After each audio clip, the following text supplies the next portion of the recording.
Demak, mazhablarga ergashishlik vojib. Qanday? Ulamolarimiz aytadilar. Bir yurtda bir mazhab raviyasi tarqagan. Ana shu mazhabning ulamolari ko'p. Shunday yurtda o'sha mazhabga ergashish vojib bo'ladi dedilar.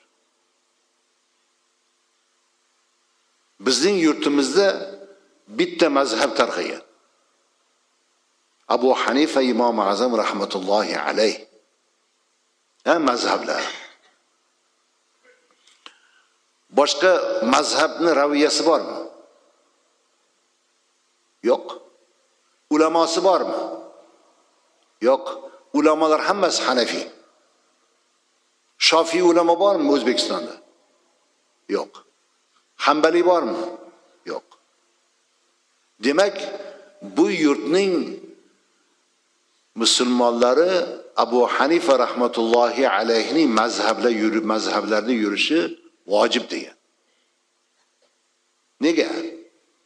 Chunki boshqa mazhabning ulamosi bo'lmagandan keyin, boshqa mazhabning kitoblari bo'lmagandan keyin, boshqa mazhabning yo'l yo'riqlari bo'lmagandan keyin boshqa mazhabni o'rganishlik uchun imkoniyat yo'q degan.